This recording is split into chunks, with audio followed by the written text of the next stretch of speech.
And guess what? This is your health day. Hi, I'm Carl H. Tutt Jr., Board Chairman for 100 Black Men of Chicago. And I'd like to welcome you to our 2021 virtual National Health Expo that we're going to be presenting to you this morning.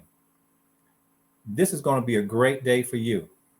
This is an opportunity for you to learn, an opportunity for you to share, ask your questions, and don't just leave this session holding on to that information. We want you to share it with family, share it with friends, ask questions for your family and friends. We have a great platform of meetings, discussion, and we even have an expo where you can go and listen to other information that may be critical to your health needs. So please enjoy this morning. Get your notepads out.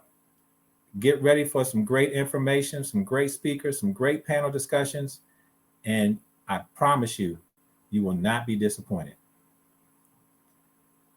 But I want to tell you, we don't do this alone. Our co-sponsor for this event is 100 Black Men of America. And they have been a wealth of information and support for us to be able to do this event this morning. And to be able to talk about that for a moment and welcome you as well is our national chairman, Thomas W. Doyce Jr. And so we want to welcome him to the stage. Tommy?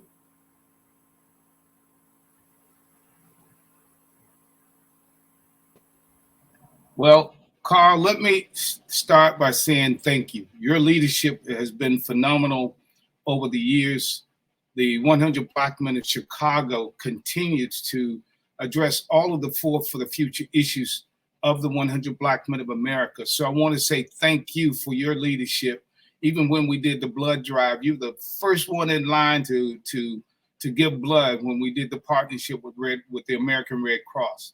This is very important, and this day is important for us to focus on our health as we deal with mental health, and we look at the challenges of youth violence, and we look at diseases, and of course, COVID-19. Today is going to be a day for us to share information, a wealth of information. And I must say thank you to Dr. Michael McGee, who has been a phenomenal leader. He heads up the Special Violence Prevention Task Force for the 100 Black Men of America, and of course, for the 100 Black Men of Chicago.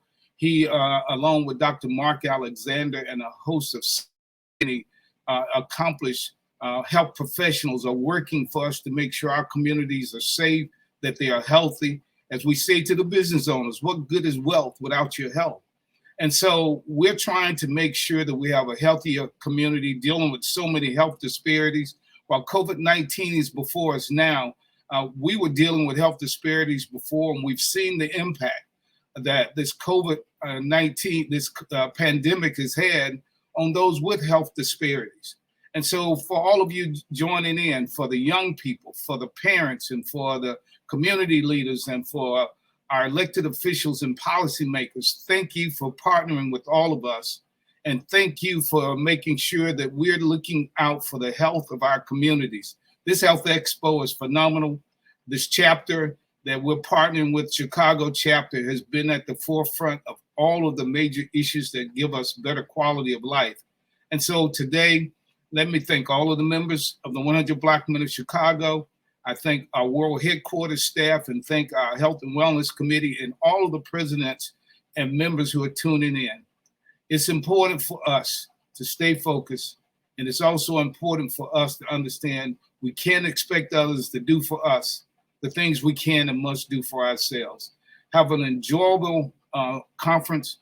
Look at the information we're sharing, and more importantly, take the future of your health into your own hands. So Carl, thank you. And to the brothers of the 100 Black Men of Chicago, thank you. We're here, we're real men, given real time.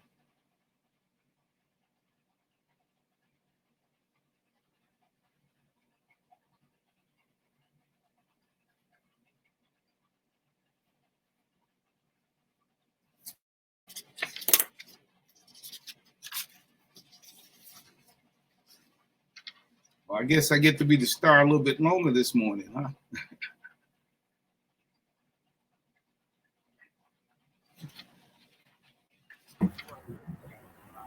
Here, Chairman Dortch, if you can do me a favor, we're trying to get Dr. Miller online. It's 9:10. We got a little bit of time. So I'm going to hop off. If you could really talk about the story of how the 100 Black Men of America started. I know you would, that would be awesome. If you could take 3 to 5 minutes to do that, I would appreciate it. And I'm going to try to get Dr. Miller and Congresswoman Kelly engaged. All right? Thanks. All right.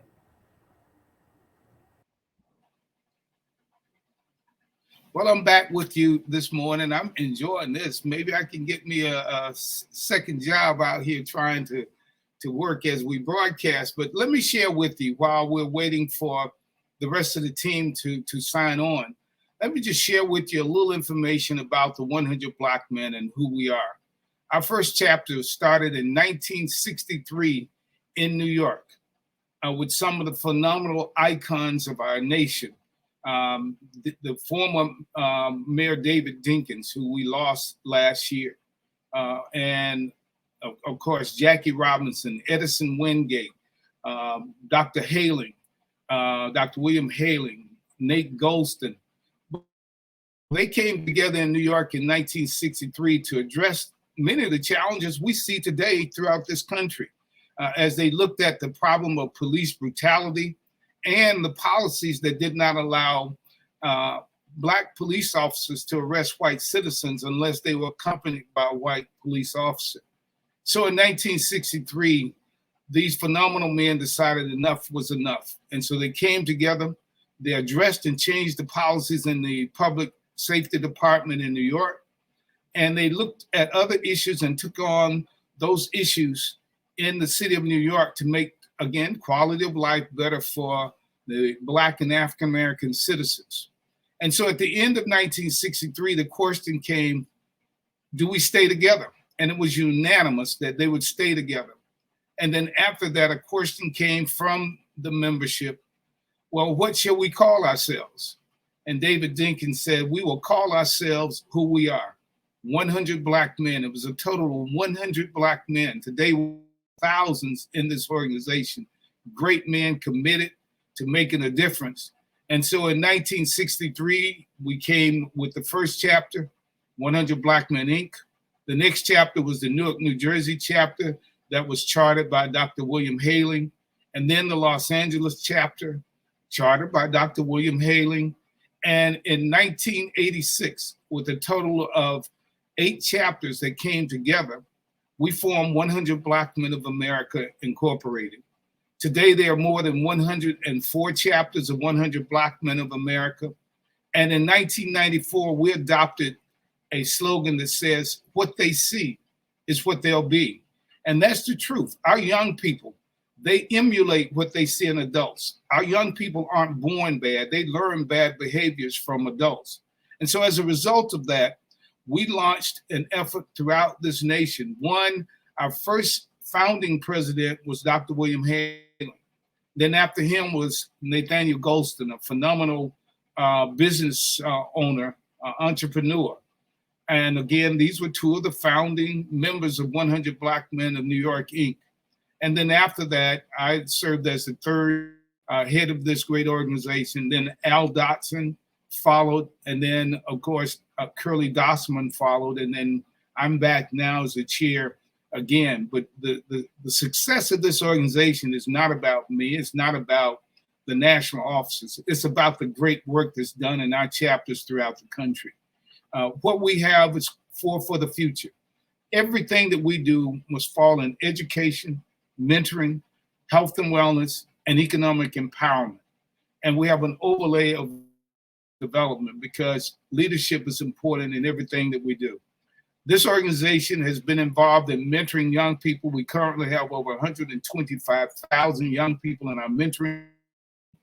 And as we face this dreadful pandemic, we have worked with many organizations. We've worked with Walmart. We've worked with Walgreens. We've worked with again, Pfizer, and we're working with Apple, and we're working with so many different companies trying to address the pandemic. And so we were involved in helping to get more African Americans in the clinical trials. And we worked to get more young people in the clinical trials as Pfizer was trying to make sure this vaccine would work for younger people. I got both of my vaccine shots in January, and 3 weeks ago, I went to get the booster. Let me encourage all of you in the sound of my voice to get the vaccine. We have to stop the spread of this dreaded disease.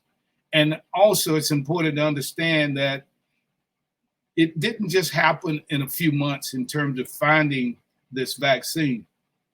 President Obama started an effort back when the SARS infection hit our nation and hit the world, and when we were afraid about Ebola. And so over 10 years ago, they started the research. When the previous president, Trump, came in, he stopped the federal funding, but the private funding did not stop. Again, all of my children have had the vaccine. So many of the members and their families have had the vaccine. We've got to be on the forefront of making sure we have protected communities. If 750,000 people who have died in this country is not enough, think about the millions worldwide. And think about the fact that almost 180 million have had the vaccine, and we're still living and still making a difference. So with that, let me just make sure we can keep things moving. But with the 100, we have the collegiate 100, we have the emerging 100. And for the men who want to dedicate and commit their time and give back to communities, understand we didn't get to where we are by ourselves. We had mentors before they coined it as mentoring. So with that, thank you for all of those who are mentoring, to the ladies who are making a difference. These are partnerships. And so I'm going to move on. Thank you for joining us today. Enjoy the conference. Thank you, Chairman Dortch, for ad-libbing. We have Dr. Miller and Congresswoman Kelly. They've joined us. And I appreciate you. And we're going to continue with the opening session. Thank you. Marvelous.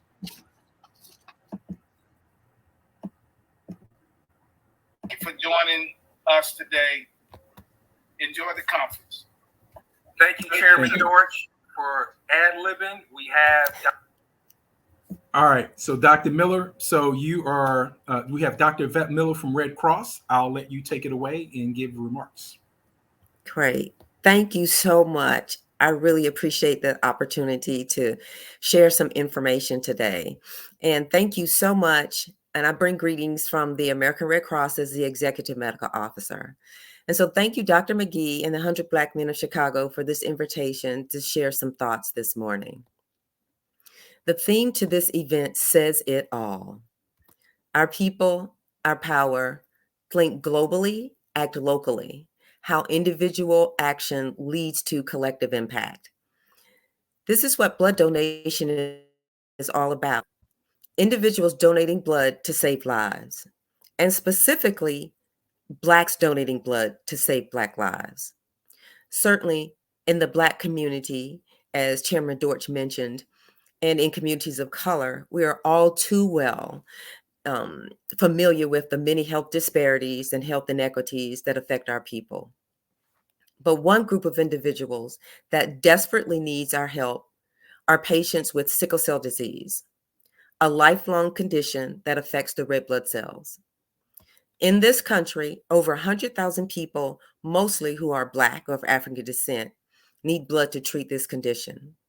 As Blacks, we have some unique characteristics to our red blood cells that can make it critically important to match between the donor and the patient.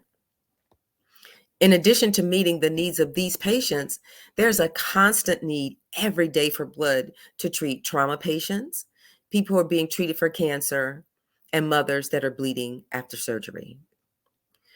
We are also experiencing an unprecedented shortage of blood in this country right now.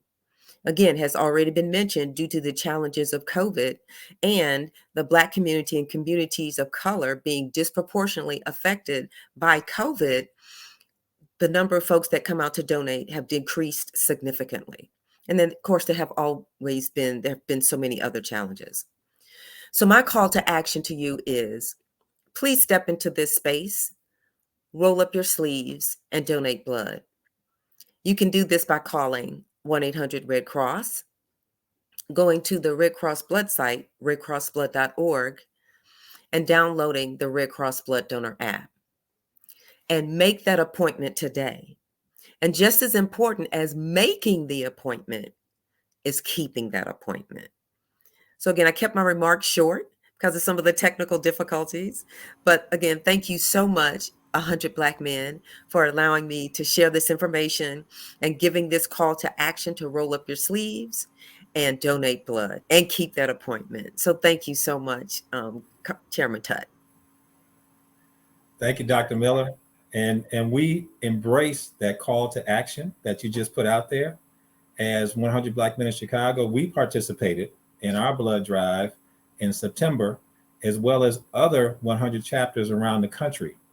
And we're going to be continuing to do that. I think our next one will be early part of March.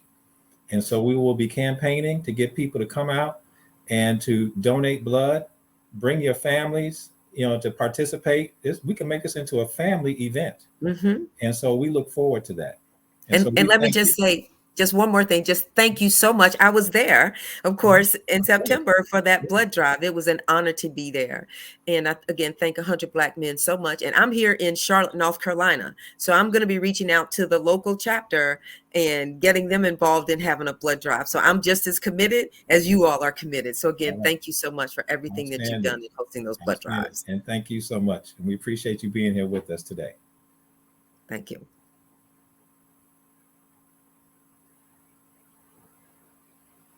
All right, our next speaker, and for many people, does not need an introduction. She is dynamic. She is impactful, not just for the state of Illinois, but for this nation. She knows how to get it done. And so we are very pleased and proud that we have our Congresswoman for the state of Illinois, Robin Kelly. Thank you so much, Chair.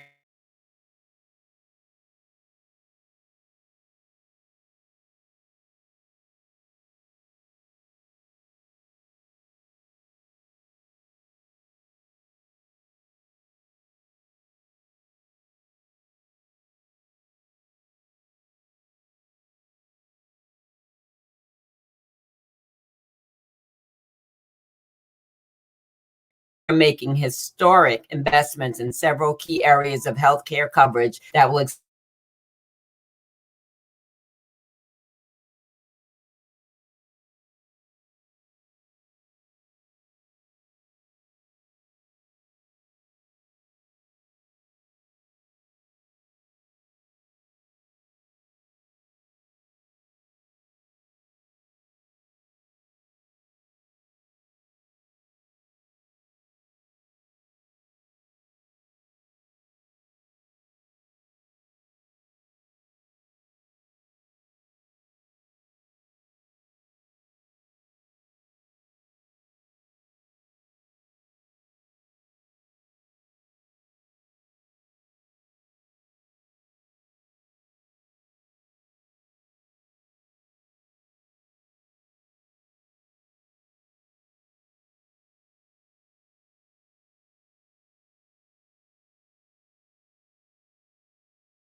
back. So, Eric, is there a possibility we can get her back? Yeah, I'm a work behind the scenes to get her back. If you can talk about some of the upcoming events we have with the toy drive and the other things we're doing, and next year the College Scholarship Fair, it's all fair game. But I'm gonna work to get Congresswoman Kelly back. Okay. All right.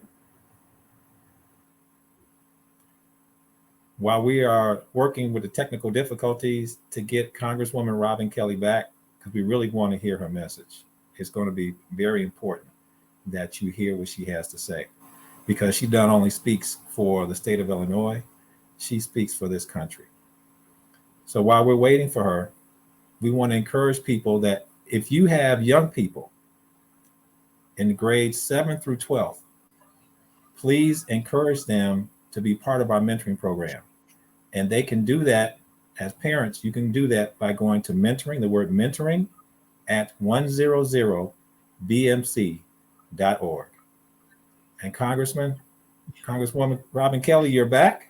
Yes, sorry. I don't know. Technology.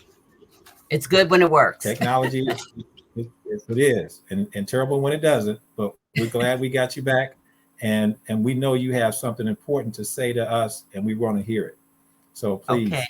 I'm not sure where you stop hearing me, but I'll just start. We're also providing incentives for states like Illinois that have already expanded Medicaid. Hopefully that will help improve the coverage those states are already offering. This bill would strengthen Medicaid and children's health insurance program coverage for parents and children, people returning to their communities from jails and prisons, and people with disabilities and older Americans who need home and community-based services. These policies would narrow racial and ethnic inequities in coverage and access to health services and promote long-term health and well-being among Medicaid enrollees at all stages of life.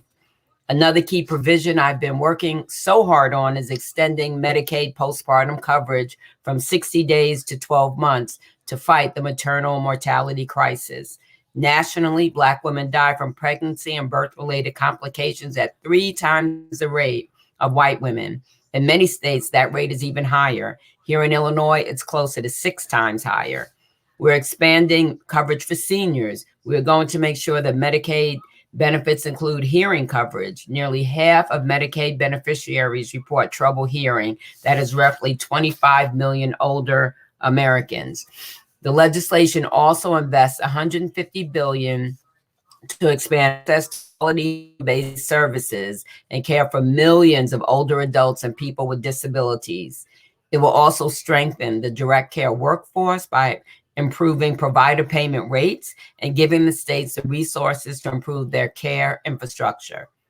The legislation also makes permanent the Money Follows the Person and the Spousal Impoverishment Program, both successful Medicaid programs that help low-income older adults and individuals with disabilities receive home-based services. The Build Back Better Act will make healthcare more affordable for everyone. This bill will reduce premiums for more than 9 million Americans who buy insurance through the Affordable Care Act marketplace by an average of $600 per year. Another for the city of Chicago is the gun violence prevention investment. According to the GAO, the Government Accountability Office, short-term health costs of gun violence cost more than $1 billion per year. And that doesn't even include physical therapy, counseling, secondary surgeries that gun violence survivors may need down the line. This is a crisis that is disproportionately impacting Black Americans and especially young Black men. Black men make up 6% of our country's population, but more than 50% of gun homicide victims. The Build Back Better Act will invest $2.5 billion for community-based violence intervention initiatives, and these are evidence-based. This will primarily be used for grants to community-based organizations and victim services providers working on the front lines. There is so much to be excited about in this bill, but I will leave it there for today. This bill is going to improve access to care, create more affordable care coverage options, close the healthcare coverage gap, expand benefits for seniors, invest in access to mental health and substance use disorders, invest in addressing the Black maternal mortality crisis, and ultimately save lives. Once this bill is passed, I hope to come back and speak with you soon about all the good coming to Chicago and Illinois. Thank you again for having me today, and I hope you have a fantastic conference. Thank you so much. Thank you, Congresswoman Kelly. We really appreciate you. You know, you have been a great friend to 100 Black Men of Chicago and being supportive of the programs. I remember when you came out to the blood drive with the American Red Cross, and that was a great opportunity to engage with the community and show your example of leadership for what's needed in the healthcare space. And so we want to encourage you, and we look forward to your continued success for the state of Illinois, and the support and the bills that you're bringing that are impacting this country and that need to be done. And so thank you for all your work. Well, thank you. And thank you for everything 100 Black Men are doing also. You're an important cog in this wheel. So keep up all of your great works. And thank you. Will do. Bye-bye. Bye-bye.